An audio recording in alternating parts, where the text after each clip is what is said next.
So what did we speak so far? So far we spoke that, going back to the beginning of Tanya, I would say the first 12 chapters, we introduced the concept that there are two souls. There's the godly soul, there's the human soul. This battle between the two, all tension within the human being originates between this sort of conflicting desires or conflicting core of these two souls. The human soul is self-oriented, wants to expand and protect the self, whereas the godly soul wants to transcend the self and connect to God, as we have discussed, and that's really the subject of chapter 19 again. But we have these two souls that in some sense are in essential conflict. And then that was the first 12 chapters. And we talk about the tzaddik, the Beinoni, the rasha, the wicked, the intermediary, and the righteous in terms of how this battle plays out. In short, we're very interested in the Beinoni, the intermediary person, which is the person who can control the thought, speech, and action, because everybody can control the thought, speech, and action. The Beinoni, the average person, is not a tzaddik. He's not righteous in the sense that they cannot control their emotion and the desire and the urges of the animal soul. They can never rid themselves of that. So there's always going to be some degree of battle. That was essentially what we discussed up until, I guess, chapter 15. Now the question becomes, so we know what to do. We know to control your thoughts, speech, and action. In the language of Tanya, control the garments. But that's not enough, because in the verse that Moshe tells the Jewish people in Deuteronomy, he says, this matter, serving God, is karov elecha davar ma'od. It's very near to you, in your mouth, in your heart to do it. He says, in your heart. It's easy, it's accessible to serve God with your heart, which would mean transform your heart to the love of God from the love of and lust of negativity. Now, how's that possible? How is it possible that it's easy? So the answer was, yes, it's not easy to transfer your love, but over time, through meditation, you can create, if not love, then at least enough love that will lead to action. And that was the nuance of the verse. Moshe says, your mouth and your heart to do, meaning enough emotion that will get you to do. So that was the idea of the first idea, that a person could meditate, and not just meditate. There's two types of people. One person could meditate and create love. The other person could meditate, and even if they can't create a passionate love, but they can create an intellectual appreciation that they want to connect to God and follow the Torah and keep the commandments as a means of connecting to God. So that's the first path. The first path is meditation. Meditation is the way you can affect the heart as well. And that was chapter 16. And that was really the chapters up to 15. And then chapter 16, we had this sort of in-between way where 16 and 17, in-between way where you can create, anybody can create enough love to motivate action. Okay, lower level of love, but it could be done. Fine. That was the end till chapter 18. Chapter 18 is a new concept, a new way to awaken love to God, not through meditation, but through awakening the hidden love that is innate within every Jewish soul. And why do we have to create this second way? Because the first way, even though it's accessible, it may take time. Meditation takes time. Can't happen. It's not going to transform you overnight. Maybe days, maybe months, maybe years. We need something a little bit more immediate. And if you want to look at the verse, Rabbi Shneur Zalman introduces this concept by the second love by saying, the verse doesn't say it's near, doesn't say it's accessible. It says, karov elecha hadavar me'od. It is exceedingly near. It is very near. So if it's very near and you tell me it takes a few years, then there's a problem. So there must be another way where a person can create love to God, and it's accessible, and it's empowering, and it would give the person the motivation to do what we really want to do, what the Beinoni is supposed to do, which is not control my feelings, because it's impossible for me to rid myself of the negativity as long as I'm not a tzaddik, and most people are not tzaddikim, but to control my thought, speech, and action. So how do I get this additional love? So we called it, so that's what we're doing from chapter 18 to chapter 25. We are in chapter 19. So we're the sort of the second chapter in the series, in this unit here, where we want to figure out, how do I awaken the hidden love? Before we can awaken the hidden love, we have to define it. Okay, so what did we define in chapter 18? And right now, chapter 19 really elaborates on what we said in chapter 18. Chapter 18, Rabbi Shneur Zalman says, a Jew has the capacity to give up their life for God. Now, in every culture, you have people that give up their life for a certain belief system. Okay, but that's different, because who are the people who were able to give their life up away for God? Not necessarily the scholars, not necessarily the religious people, not necessarily the spiritual seekers. So what we see through our Jewish history, that the Jewish soul has the capacity to be completely devoted to God to the point of self-sacrifice. What does that tell you? That tells you that at the core of the soul, we named it Chachma. We'll elaborate upon that in chapter 19 as well. At the point of Chachma, the Chachma wants nothing but to be connected to God. And that exists within every person, even if I don't see it in my conscious life.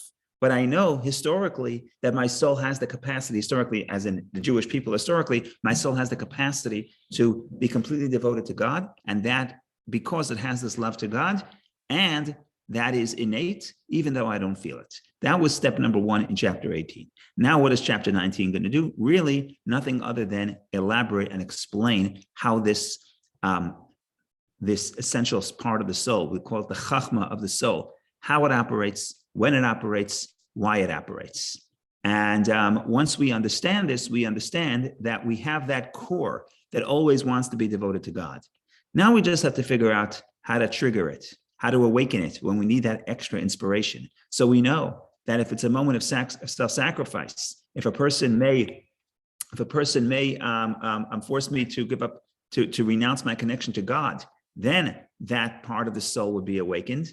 But what about on a regular day when the stakes are not that high and it's just a matter of doing what I want to, doing what God wants? How do I bring that intense power of the soul, of the essence of the soul? How do I bring that into play, into the battlefield between the two souls? So that's what we're going to try to do in 19. So that's introduction number 1. Actually, we did 2 introductions. We did the introduction of where we're up to in the Tanya up to this point, and then we also talked about the context of where we are in this unit of Tanya from chapter 18 to chapter 25. Now, unless there's questions or comments, we want to continue and we want to discuss chapter 19, an overview in brief, and then we'll read the holy words of Rabbi Shneur Zalman, and we'll get to taste the inspiring words for ourselves. Okay, so what does 19 say? 19 has a beautiful image. If you're a poet, or if you're an artist, or you like to see imagery, you'll appreciate this image. The soul of man is like a fire, a candle. This imagery comes from King Solomon. He says, Ner Hashem, the candle of God, is Nishmat Adam, is the soul of man. What is the metaphor of fire and a candle? So every creation that we see is subject to gravity. You throw a stone to the air, it's going to fall down. It's going to come back to its source. But when it comes back to its source, when the stone falls to the ground, it doesn't lose its identity, right? The stone falls to the ground. We still have the ground. We still have the stone. Okay. You look at a fire. What do you see? You see that the fire is one thing that, first of all, defies gravity. It surges upward. And we're following Aristotelian philosophy that believe that in heaven, there's like the source of fire. And because there's 4 elements, one of the elements are fire. And the fire, that little flame wants to reunite with its source. So it's going upward. It's escaping gravity to go upward. What happens when the fire succeeds in its goal? It wants to escape the wick or the torch. If you have a torch, you see clearly the fire is sort of trying to get up there. What happens when it burns up the fuel and it goes back to its source? It's finally successful. What happens? It's not like the stone that lands on the ground, which the stone maintains its own identity. In this case, when the fire goes back to its source, it loses its identity.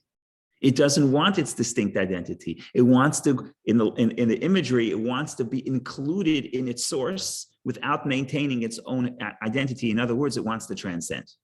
Now, the fire doesn't have this consciousness, right? Fire doesn't have a consciousness. That's natural to it.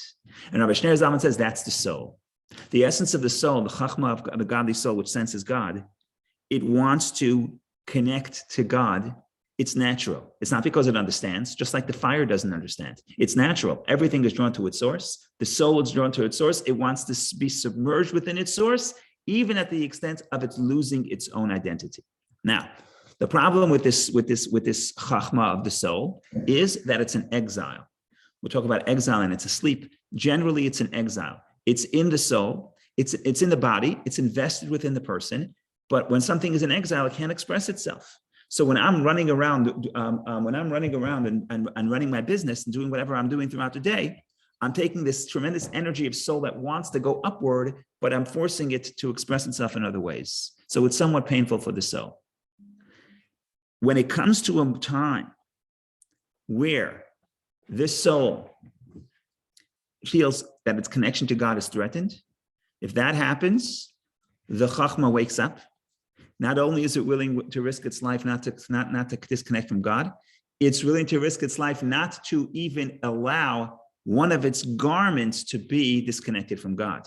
So if they would tell the Jew, bow to the idol, you don't really mean it. You don't really believe in the idol, just bow. It's just an action. The chachma of the nefesh of the soul says, no. Because when the chachma of the soul is triggered, not only does it not want to lose its connection to God, it will not allow even any of the garments to get close to a disconnection from God. So anytime I would commit, quote unquote, a small sin, which as we will see later, I'm separating myself from God, the chachma is asleep because the chachma is not triggered, because the person convinces himself that this does not disconnect him from God. If, however, the chachma feels that we're talking about a matter where its connection to God is at stake, it has the capacity to awaken, to light up, to emerge from the slumber. And at that point, it has tremendous love and tremendous energy, tremendous devotion, like I said, to sacrifice itself, not only to not disconnect from God, but also the garments should not disconnect from God. And that's the beauty of the Jewish soul. That's the essence of the Jewish soul. He keeps going back to the concept that we discussed in chapter 6, the difference between holiness and kalipa. Holiness wants to transcend, doesn't want the self. Everything else, every other creation, wants self-preservation. So the chachma of the godly soul is not it's not a creation in the classic sense of the word. It does not want self-preservation. What it wants is transcendence. And it has a tremendous amount of energy. But that's the essence, that's the core of the Jew. Now, once we finish chapter 19, now all we have to do is explain to the person that in some sense, any act of disconnect from God for this is essentially a separation from God. So don't let the soul fall asleep at the wheel and say, "Oh, it's the big deal. It's a small violation." There's no such thing as small violation. Every interaction is really a question of, am I separating or connecting to God? If the soul could sense that, the soul's capacity to self-sacrifice will be triggered and awakened, and the person would have a tremendous energy to do the right thing. In other words, it would be close, exceedingly close, for him to serve God, not only in the mouth and the action, but also in the heart. Now, why do we say it's easy? This process does take meditation. It's going to take chapter 20 and 21, which is probably one of the most deepest sections of Tanya, philosophical sections of Tanya. It does take thought to think about. However, the point is, we're not creating something new. The argument is that every Jewish soul has this concept innately. Okay, so that's why we say it's hidden love and it's exceedingly close, because all you have to do is not create something new through meditation, but reveal and trigger something that already exists within you. So this, ladies and gentlemen, is an overview. In short, I probably did not do justice to it, but the good news is we'll have the opportunity to read it for yourself and see the words, the beautiful words, the poetic words, and the journey continues. So anybody wants a comment or question, please share. Otherwise, we will jump into the Tanya.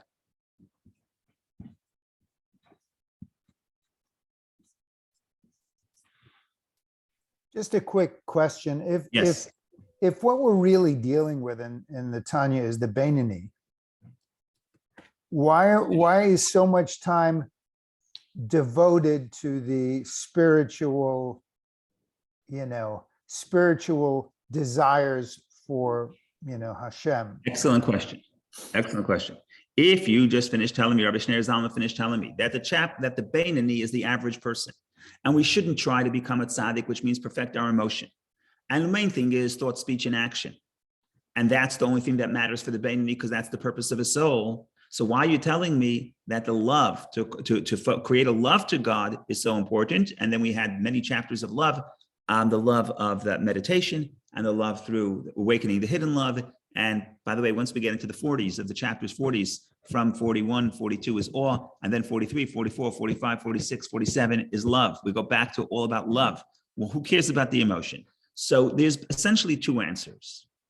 The first answer is that in the long run, right now, yes, it's true. I have control of my thought, speech, and action. I could right now decide to do something against my will. I have self-control, right? But I think in the long run, it's not practical to believe that I could really use my self-control to do something against my will every single day of the year for the next 120 years, right? I think Karina touched upon this when we talked about the davening in chapter 12. Yes, you have self-control, but even self-control, you need some motivation, right? I think even the research now tells you that self-control is a muscle. And if you can make it stronger, but also you can tire it out. And if you have donuts on your counter and you say, I'm going to have self-control will work for a day, for an hour, for 2 hours, for 3 hours. The longer that passes, the longer the self-control is there. Actually, in some sense, it gets weaker. In other words, it's not fear to tell the person you're going to really your heart is going to be burning with desire for negativity, but it's no problem. You're just going to control your thought, speech, and action. It's good in the short term. It's good for an hour. Don't rob the bank. But over time, if you want this to last, you have to also create some inner motivation. So the first answer is a practical answer. You're not going to be able to, yes, theoretically, I can go forever, every moment, control my thought, speech, and action, but you need some motivation to do so in the long run. That's issue number one. Issue number two is, yes, I cannot transform myself and make myself not desire negativity. That's only for the tzaddik. That's not my job. However, the Jew is supposed to serve God. I'm not a robot. God doesn't just want my action and my thought and my speech, which are all things that I do. I make a choice to think, make a choice to speak, make a choice to do. God also wants a connection that's internal, right? Imagine you have a relationship and the person tells you, thought, speech, and action, I'm going to be loyal to you. But my heart, I don't really care about you. That's not a relationship. In other words, a relationship, you have to have some internal bond and connection to God, because we're serving God not only the external faculties of our soul, but also we seek to serve God with the internal faculties, which is the heart and the mind. Now, granted, you're right. I'm not going to be able to transform my heart completely. I am always going to have some level of urge for negativity, to some degree or the other, depending on what type of Beinoni I am, depending on my nature. Some people are more passionate. Some people have less natural passion in their life, as we discussed in chapter 15. But everybody, if you're a Beinoni, there's always going to be some negativity within your soul. That's okay. Don't blame yourself. That's okay. That's fine. But you could still awaken within yourself the moments we said in chapter 12 specifically through prayer. Prayer is a good time to do it, but it could be at any moment where you either meditate or awaken the innate love. And what that would do is that would actually deepen your connection to God, that it's not just a technical connection, but it also has internal connection. My heart is connected to God. Not completely. I'm not a tzaddik, okay, but that's not demanded of me. So I think I gave two answers. One answer is practical answer. Ultimately, self-control alone is very good in the very short term. But over time, you cannot expect a person to go on for decades controlling thought, speech, and action when their motivation is not present. It could theoretically you can do it, but it's not practical. You have to feel this motivation to give the person the desire and the will to go to battle. I could battle every day, but I have to want to battle. I have to have the desire to battle. So that's the practical, but then there's also the spiritual connection, which is, what are we here for? We're here to do God's will and to do the action. And we're going to talk in Tanya chapter 35 and on. It's all about action and the primacy of action. And that's why the Beinoni is not missing out, because the main purpose of creation is action. And therefore, thought, speech, and action are critical and more important. Nevertheless, we still want an internal connection to God. We also want an emotional connection to God. So we're not going to be able to rid ourselves of negativity, but we're going to be able to cultivate some of that. So that is both the practical and the spiritual and the meaning that the it's not just the deeper reason why we need to cultivate. We seek to cultivate love to God, and it's even a mitzvah in the Torah. I'm not making this up. It says in the Shema, "V'ahavta et Hashem Elokecha," love the Lord your God. And in Deuteronomy, it says, Moshe says, "What does God ask of you? Only to fear Him." In other words, there is a requirement in the Torah to cultivate this love and awe. Where Rabbi Shneur Zalman is saying, okay, it doesn't mean that I only love God and I don't love negativity. That's impossible unless you're a tzaddik, which statistically you're not. In other words, they're few and far between. Thanks, Rabbi. Thank you. Go ahead, Vicky. We can't hear you. I don't know if you're trying to talk, but you're on mute. Oh, you're asking me? Yeah, maybe connection wasn't good at first. Yeah, I just want to thank you for the introduction. It was beautiful. I also thank Bob for the question. It was a good question. And your answer was very practical and theoretical. I just want to make sure that I understand why this appears in the book of Beinoni, because tzaddik doesn't need it, right? For example, if it was a book for tzaddikim, then they don't need that. They already feel it, that connection constantly. That's a good point. The tzaddik doesn't need to work on the love because he's in tune. The love of the godly soul is present within his psyche, within his consciousness. That's what he likes naturally. Either not necessarily from birth, but at this point, he doesn't like, in the metaphor, he doesn't like the cotton candy. He likes the broccoli. He doesn't have to read the book, right? Right. But we are trying to cultivate that the consciousness and the love of the godly soul should be felt within our consciousness. So Bob says, who needs to? Isn't that a distraction? Just focus on the love, just focus on thought, speech, and action, which is the purpose of creation of the Beinoni, and you'll live happily ever after. So why do I need to seek to cultivate the love to God? So, and this we said, there's two reasons. Number one, because like what we said in chapter 12, the Beinoni needs the inspiration from prayer to motivate him to go to battle and protect the thought, speech, and action. Remember, there's a battle. We had the metaphor in chapter 9 of the one city and two kings fighting over the city. This is a battle. There's tension, and you have to have you have to come to the battle with enthusiasm and motivation, and you really have to want to win. If you don't want to win, you're not going to win. We'll talk about that in chapter 26 when we talk about joy. Why joy and why sadness is the antithesis of serving God. Because if you're sad, you won't be able to control the city. You're going to lose the battle unless you're optimistic and upbeat. So you need to cultivate the passion and the love to God, at least to some degree, right? We said at least the intellectual appreciation, or now what we're talking about now, at least awaken the hidden love. But you're going to have to bring some motivation to the battle. In Russia, I keep reading. It's very hard to know, but people are trying to figure out why the Russian army is doing so poorly. I mean, they're creating a lot of damage, but in other words, strategically in their movements, why they're not. And there's all kinds of theories. But what I'm hearing, at least from out of Israel, is they're saying some of the people are just not motivated. They're just not motivated. Majority is not motivated. So you can have you can have better army, you can have better weapons. If there's no motivation, you'll feel it in the battlefield, is what I'm trying to say. So that's what we're saying here. We're saying you have to come to the battle for thought, speech, and action. You have to come with inner motivation. That's the practical reason. And the inner reason is we're talking about a relationship with God. So relationship with God, it's not enough. we're not computers. We're not just doing the right thing, even though it's a very important element of our creation. And essentially, that's the most important element, as we will discuss at length, as I mentioned. Purpose of creation is the action. Nevertheless, the relationship also has to have an element of inner connection. And that's why we cultivate the love to a degree, not completely. We're never going to get to the point where we don't love anything negative. And trying to achieve that would be misplaced effort, would be climbing up the wrong tree, would be a distraction, actually, because it's just going to create frustration and it's going to be disillusionment, because it's impossible. But it is possible to meditate through prayer and through awakening the hidden love to create motivation. I know why I'm doing this. I know why I want to connect to God. I'm in touch with my inner desire to transcend. And if I'm not, part of the trick, we discuss this all the time, reading about it in the Tanya is what also awakens that part of our soul. So it's there, we just have to awaken it. Right, Rabbi. I also had a question about how does it connect to the theme of this week that we discussed in this parsha of unconditional love to God and connection. So it kind of elaborates more on Well, that? I think in some cases it overlaps, because what we're saying here is that this love to God to the point of self-sacrifice is unconditional and it's illogical. You ask the person, does this make sense to you? They say, no, it doesn't make sense. It's not logical. It's coming from a place that's much deeper than logic.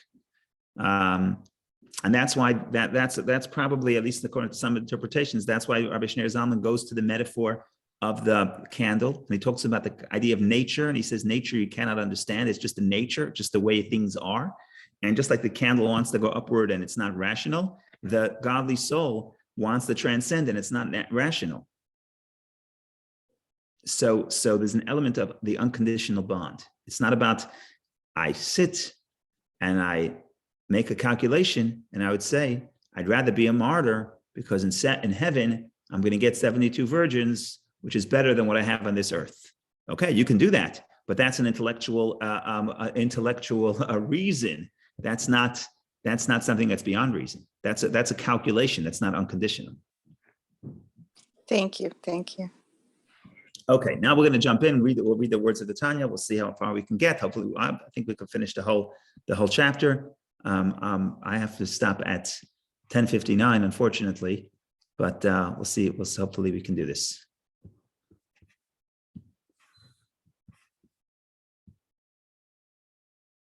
Okay, to further elucidate the nature of the hidden love.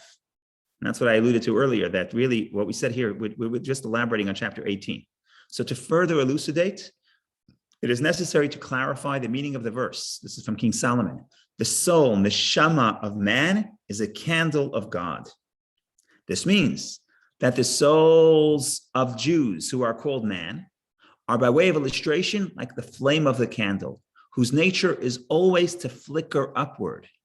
For the flame of fire intrinsically seeks to part from the wick that holds it and to unite with its source above, in the universal element of fire, which is in the sublunar sphere, as explained in Eitz Chaim.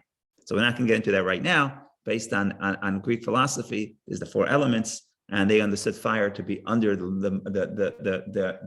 under the sphere of the moon.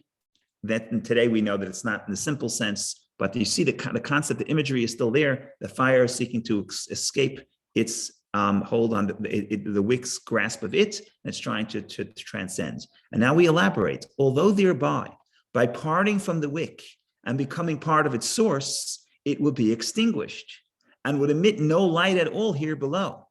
Also above in its source, its identity will be lost within that of its source. In other words, it's not going to have a distinct identity. Think about the flame becoming part of something greater than itself. It loses its own distinctiveness. Yet, this is what it desires by nature, i.e., it constantly strains upward as though this were its conscious desire. In other words, of course, the soul has no desire. The flame has no consciousness, but that's the point. The point here is its nature. This is how it operates.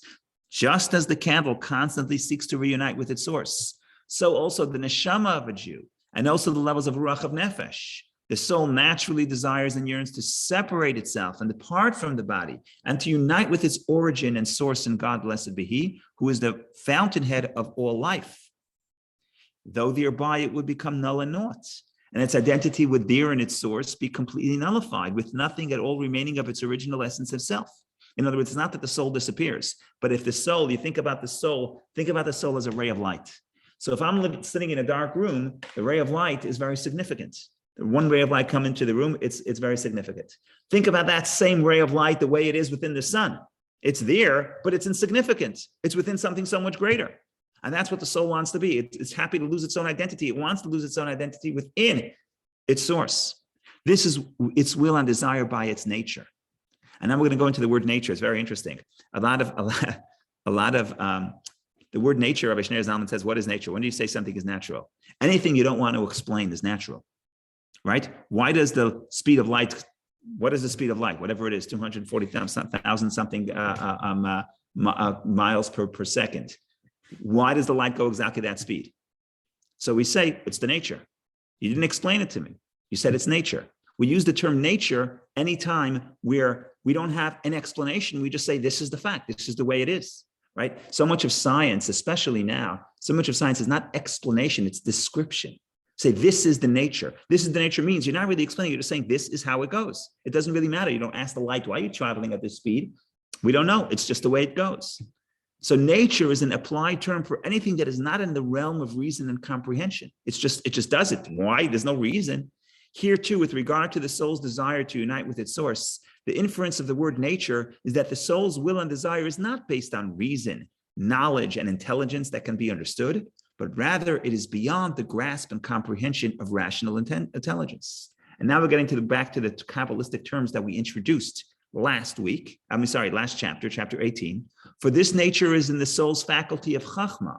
And as discussed in the previous chapter, Chachma is a faculty that transcends comprehension, a faculty where in the light of the blessed Ein Sof abides. And as a result, the soul is drawn to its source, the Ein Sof, with a longing beyond comprehension. Right? Last time we discussed, you have Bina. Bina is understanding. Bina is comprehension. Chachma is koachma, the ability to ask what? The ability to sense something greater than self. And the Chachma of the godly soul senses the infinite light of God. And because it senses the infinite light of God, it just wants to submerge within the infinite light of God, even though it's going to lose its own independent identity. And now we're going to say this is not unique to the Jewish soul. That's the definition of holiness as opposed to the definition of the klipa, of the unholiness. If you need to go back to the definitions, we have this in chapter 6. Kedusha, holiness, wants to be nullified and submerged within the infinite light, whereas the peel, the klipa, the definition of unholiness is a person is self-oriented. And that's at the core of the godly soul, you have the chachma, you have the ability to the wisdom, he calls it, but it's chachma, the koyachma, the ability to sense that which is greater than self. And within the chachma, there dwells the Ein Sof, the infinite light of God. But now we go to the border point. Now this is a general principle in the whole realm of holiness. Holiness, kedusha, is only that which derives from chachma, called kodesh elya and supernal holiness. Its very existence is nullified in the light of the blessed Ein Sof, which is clothed in it, and it is not a thing apart, as explained earlier in chapter 6. Therefore, the faculty is called chachma, which consists of the two words koachma, the power of what? The power of humility and abnegation.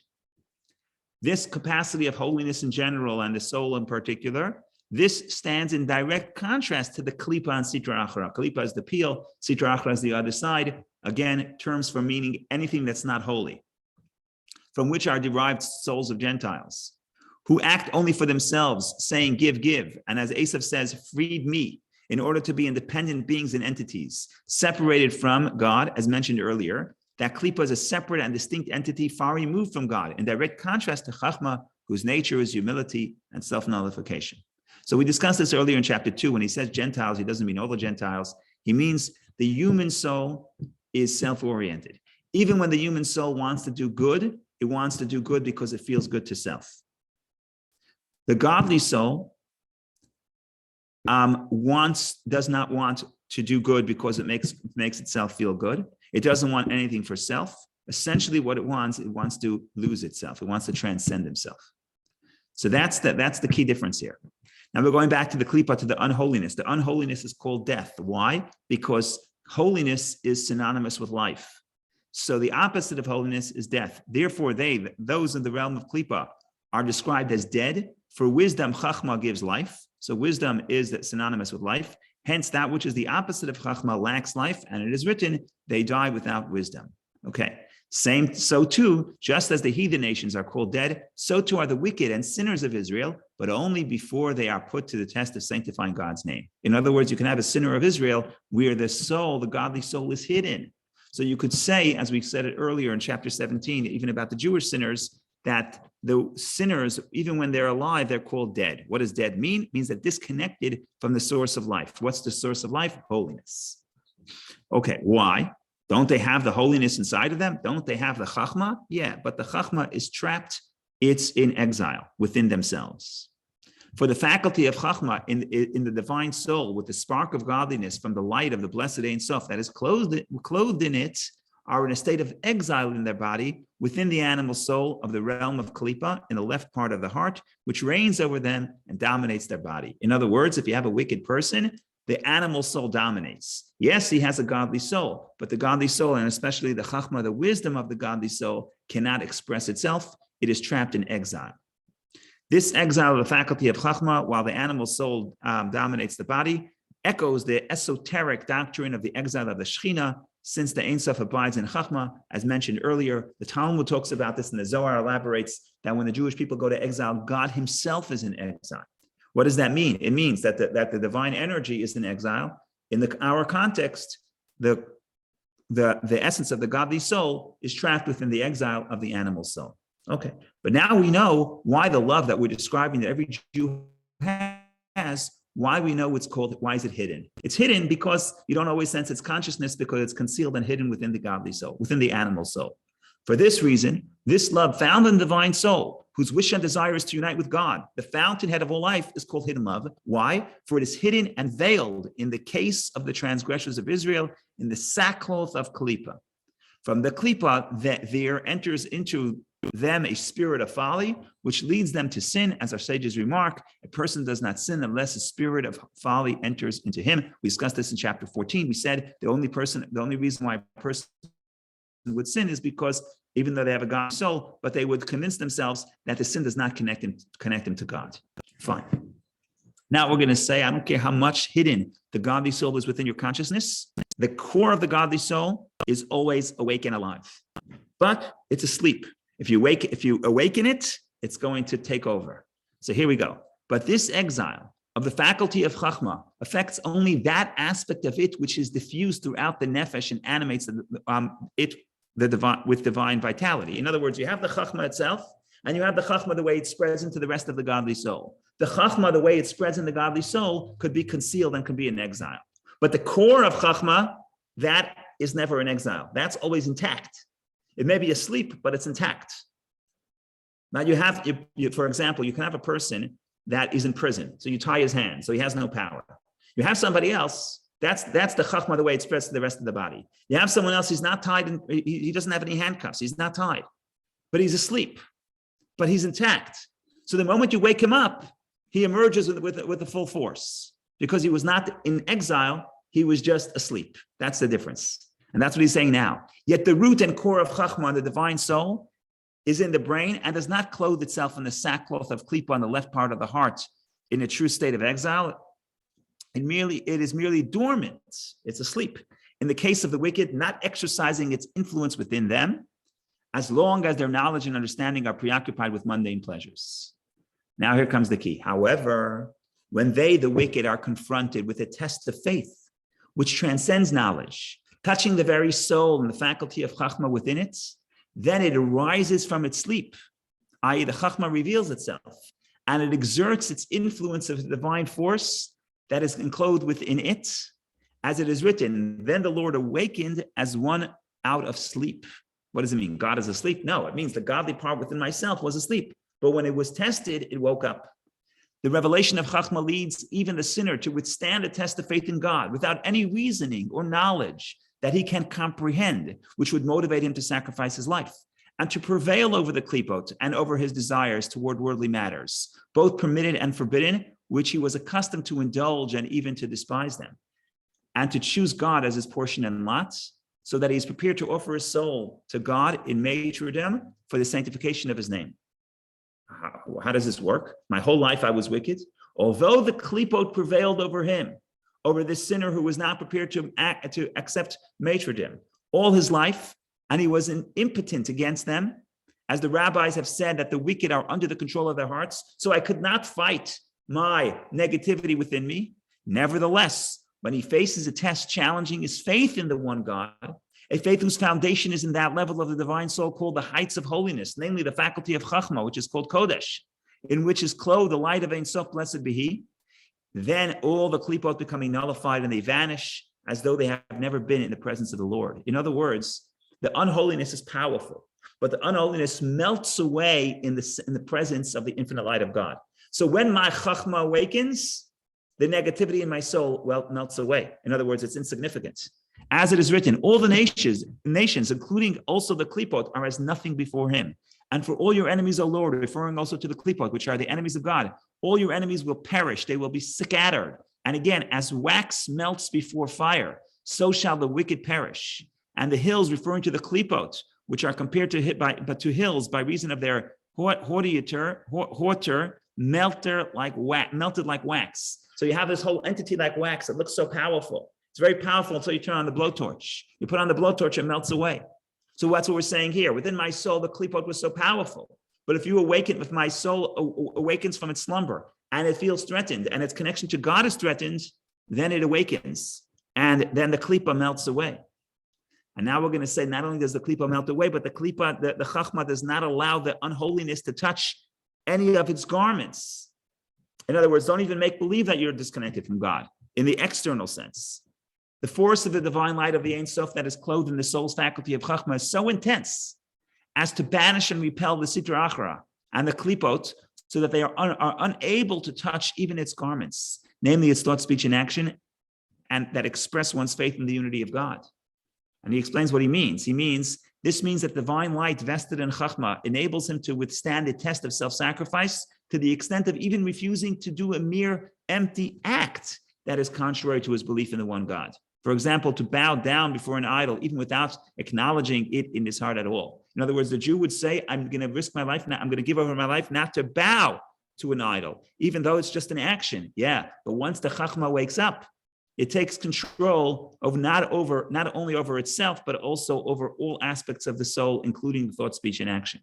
So too, he will sacrifice his life as to not speak falsely, God forbid, concerning the unity of God, even where his words do not reflect the true feeling, for his heart is perfect in the belief in God. He won't even speak as if he doesn't believe in God. Now, what we're going to say, one of the things we say, we have 3 paragraphs left, we're almost done, and then we'll try to unpack a little bit, hopefully. But one of the things we said that the love to God also includes awe. We said that in chapter 18. Now he's going to explain, because the soul's intense and a love to God is so intense, it fears being disconnected. And that's how the awe is part of love. That's what he's going to explain right now. And really, in any relationship, if you really love the other person, you're afraid to lose the other person. So you would be afraid to do something against their will. So in other words, you have both aspects, both love and awe. And this is important because that's really, we're going to talk about later, that the soul has both the love and the awe. And they're really, but even the awe is an outgrowth of love. That's why we say it has hidden love. The hidden love also includes awe. This is called the fear contained in love, meaning that the natural love found in the divine soul of all Jews, whose intrinsic desire and will is to be attached to its origin and source, the light of the blessed Ein Sof. For by virtue of this love and this desire, it instinctively recoils in fear and dread from touching, God forbid, even the fringe of the impurity of idolatry, which denies the faith in God's unity. If it was only love, so I love God, so who cares if I bow down to the idol? But because the love also has awe, in other words, I'm fear, I don't want to be disconnected, then I don't even want to get close to idol worship, even if it's just an action or a speech. Even where such contact involves only its outer garments, namely idolatrous speech and action, without any faith whatsoever in the heart, in the validity of the idol worship. So that's in short chapter 19. We went fairly quickly, so any questions or comments, please share. But before that, where does this place us? This places us in the fact that every person has within themselves the capacity to awaken the wisdom that's in their soul. And that thing is so powerful that it will actually allow the person to risk their life for God if they can tap that chachma that's within them. And now what we have to do for the next few chapters is figure out, how do I bring that passion to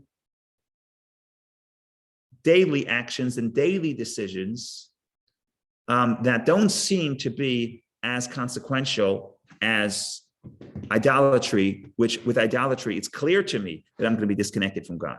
And therefore, I awaken. How do I bring that to the small decisions, right? Let's say you love somebody. You say, for sure, I wouldn't want to do something that harms you. I wouldn't destroy the relationship. But what about something small that makes you unhappy? Oh, it's something small, it's not significant, right? That's what we tell ourselves. It's not significant. What happens if everything is significant? If everything is significant, then everything is as important as then our relationship is at stake in every action. Then things start to change. And that's what we're going to get to in chapter 20 and 21 and 22, all the way to 25. Really, it's 20, 21, 22, 23 to explain to us what the function of the Torah and the mitzvah is to connect to the unity of God. And then 24 and 25 is the self-talk and explaining to us the motivation and the motivation and the meditation to think about how every decision is really the question of connecting to God or disconnecting from God. And hopefully we can bring, therefore, the power of the chachma of the soul to bear into the battlefield. It's like that additional help that when we feel that we need that inspiration, we could say the relationship is at stake. If the relationship is at stake, chachma wakes up.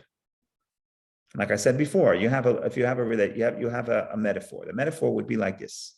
The metaphor is, if I knew that an act that I'm going to do is going to sever my relationship with my child, I wouldn't do it. What happens if my child really needs me to come to do something for them and I'm not in the mood? And I want to motivate myself to be there for them.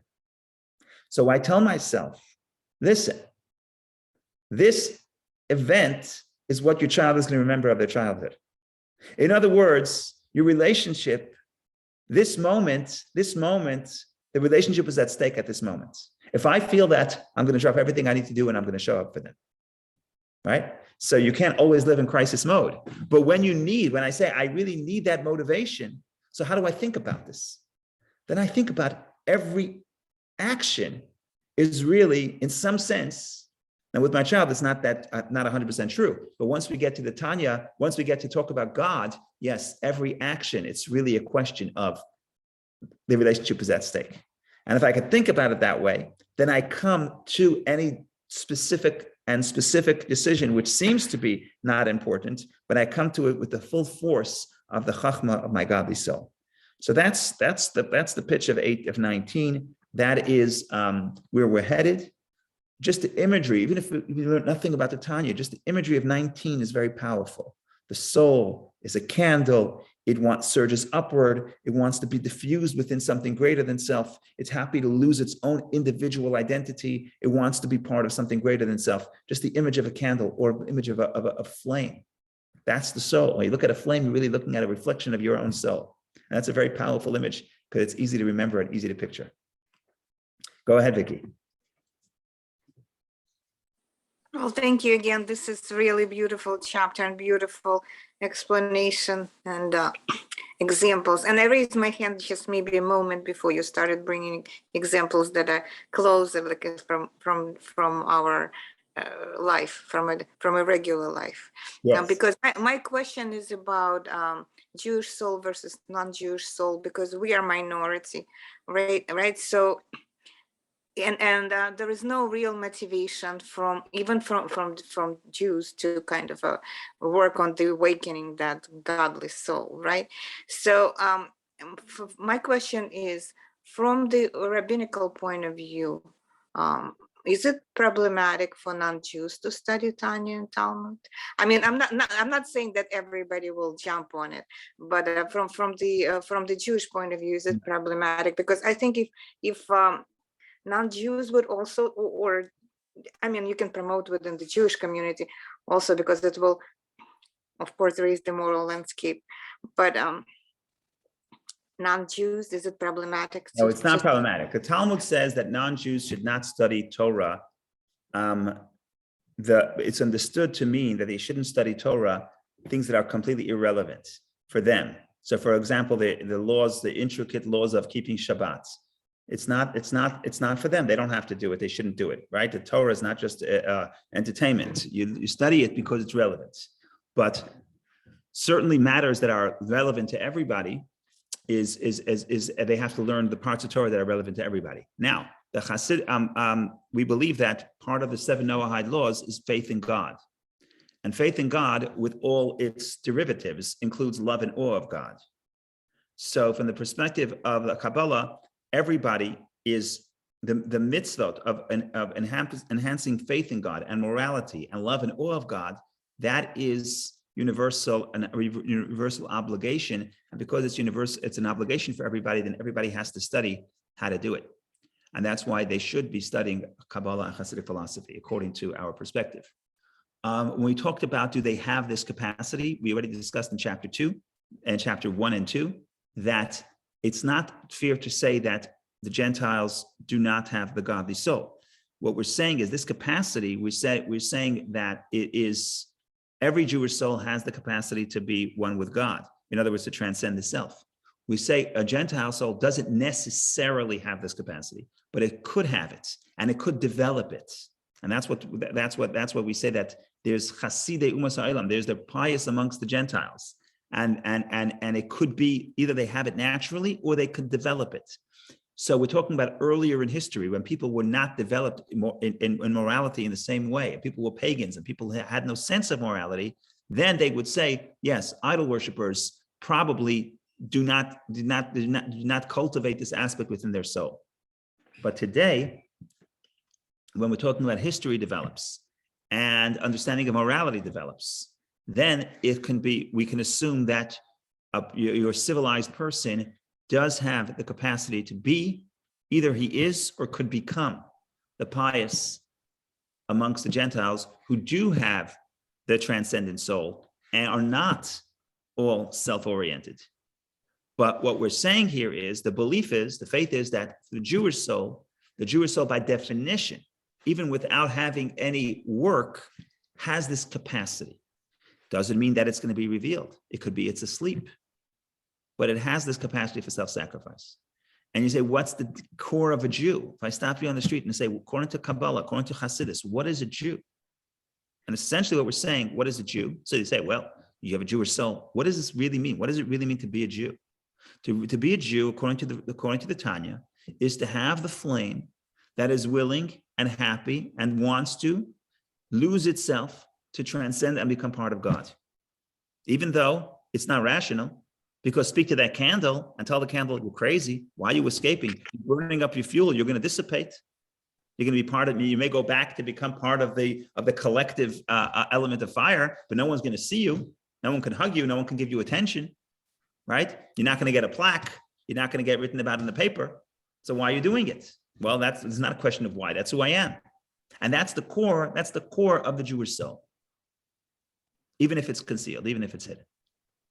But sometimes in Gentiles, it's also concealed, but it enables the Gentile to risk their life to save like Jewish person during Holocaust, for example. For sure. Now, but even that, or just not to kill somebody because something within that person says that killing is not good. So it comes from somewhere. I would say two things. It could be logic.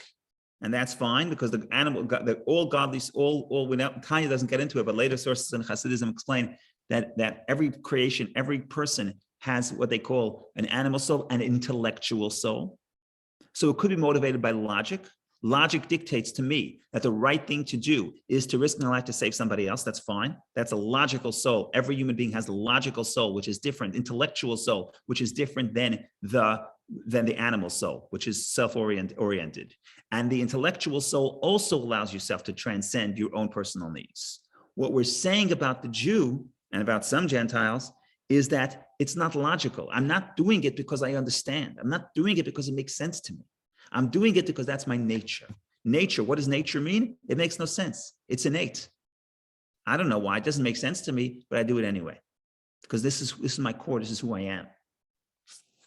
So when you talk about someone, a Gentile who would risk their life to save somebody, I would say, ask them, figure out what's the motivation. If the motivation is intellectual, then it comes from the intellectual soul. If the motivation is innate, then it comes from the godly soul. Thank you. Thank you. Beautiful. Okay, so we did a lot. But yeah, I guess for round one, when we finish all 53 chapters, maybe we'll do round two. It'll take us a couple of years, but we're still thank God we're still successful after 19 chapters, successful of doing one per week. So even if we're going a little fast, we're doing the Cellar Train version. But I guess at the beginning we want to get the whole picture. Then we'll come back and unpack. So thank you very much for joining. Wonderful day and a wonderful Shabbos. With 1 minute to spare. Yes, go ahead, Bob. Your minute. No, I said with 1 minute to spare. Oh, 1 minute to spare. I thought you Yeah, said you no, wanted the to last word. spare, no. I'm always Shabbat happy to give shalom. you the last word. Yeah, no. I'm very happy for you to have it. Shabbat shalom and thank you Shabbat so much. shalom. Take care. Be well. Shabbat shalom. Thank you. Thank Shalom. you. Thank you. Shalom.